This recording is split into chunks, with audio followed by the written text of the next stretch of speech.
So, Stacey Borden, how you doing? How you feeling? I'm feeling really elated. Yeah. I'm feeling great. Yeah, down to the wire. We're down to the wire. So what's your path to victory?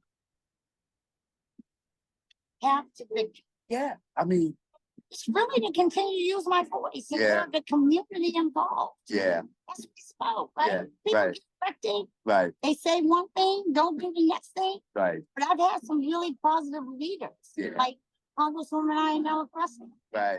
Yeah. Yeah. Leaders. Right. So when they get community involved, when they say organize, that's the path to victory. Right.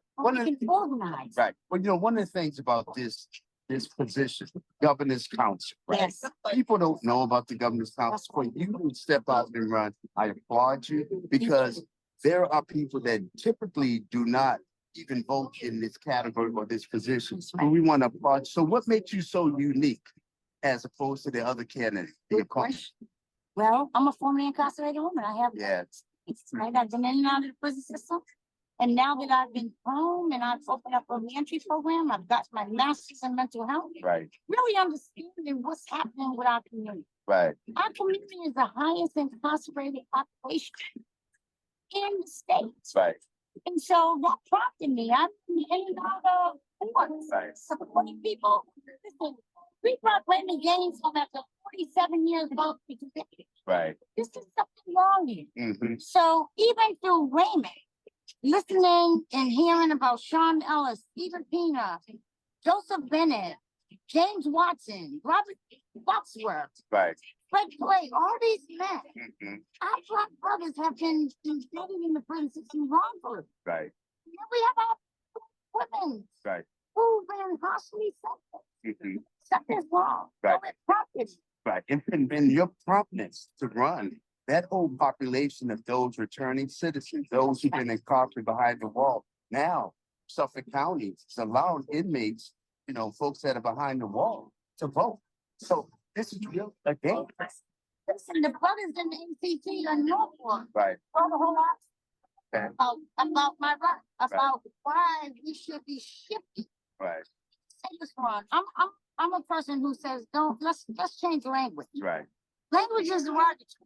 Right.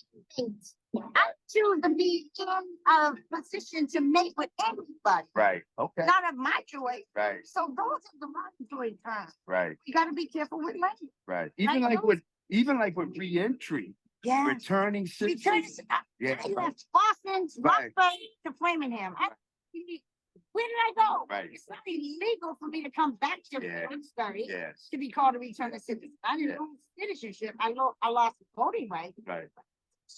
Right. So we choose to use words like, formerly incarcerated. I had an incarcerated experience. Right. That's it. So what would you bring to the governor's council opposed to your other folks that are running for this? Well, I have a master's in mental health. I'm a substance abuse counselor. I understand trauma. Right. I understand the legal system through participatory defense order. Right. I'm going to be different. Right. I'm going to vet judges. Right. If you don't know about our community, if you don't realize the mental health capacity of incarceration, right, people are suffering traumatically. You're not giving them anything different. Right. Yeah. So if you don't know that, I can't vote for your nomination. Well, that's thank you. Well, thank you.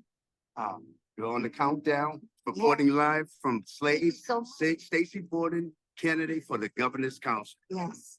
Hey, hope you win. Thank you, Ron. Take care. Thank you so much. I'm grateful for you. Thank you. Ron Bell reporting from Slade, right here in Roxbury, Boston Black News. Thank you, Ron.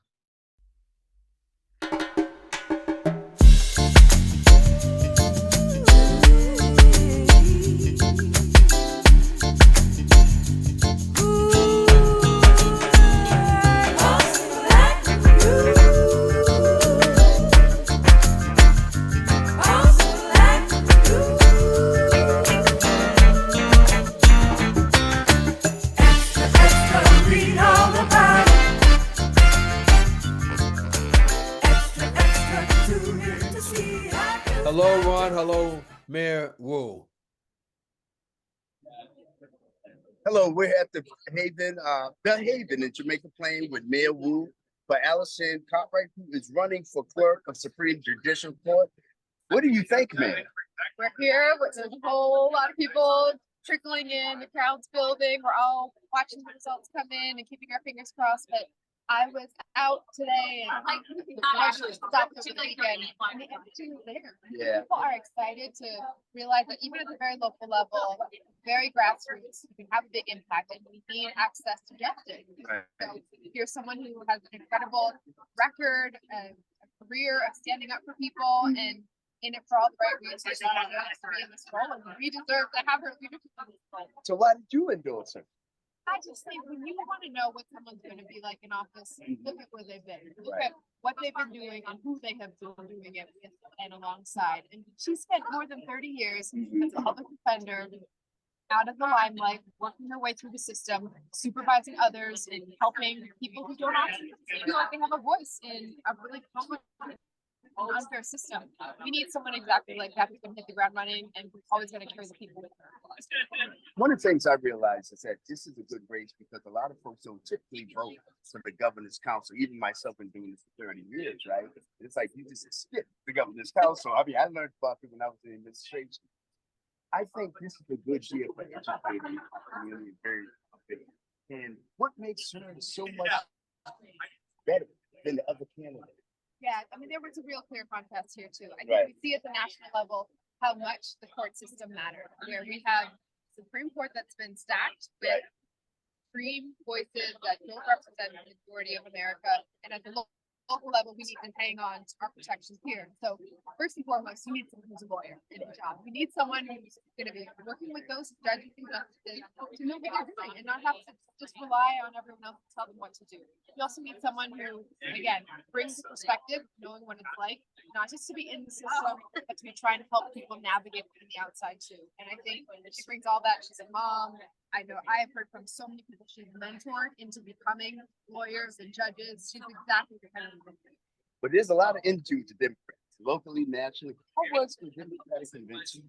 And what did that cost? I know we're gonna go local, national, because that's so important. It was amazing. Yeah. To be in that hall and to watch Vice President Harris accept the nomination. Uh-huh. I mean, this is my first convention. Now Okay. I'm spoiled. Everyone says they weren't all Right. as exciting as that one. Right. But it's just, there was a sense of unity among the entire crowd. And I met people from all around the country who are doing good work in their communities. And we all feel a sense of urgency that now's the time to get it done and keep this country moving forward. Well, thank you so much. Thank you. Reporting live from the Haven in Jamaica Plain, Allison Cartwright, clerk for Supreme Judicial Court. Ron Bell, Boston Black News. Thank you, Ron. Thank you, Mayor Wu. Appreciate having both of you tonight. Bye-bye. Good. All right. We're with our city council president here at the Haven in Jamaica Plain, Allison Cartwright, the clerk for Supreme Judicial Court. What do you think?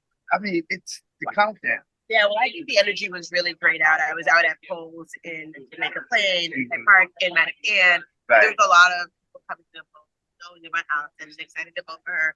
She is the only qualified 10 and the only lawyer in this nation. So I'm excited and I'm hopeful as we get from the I'm really hopeful.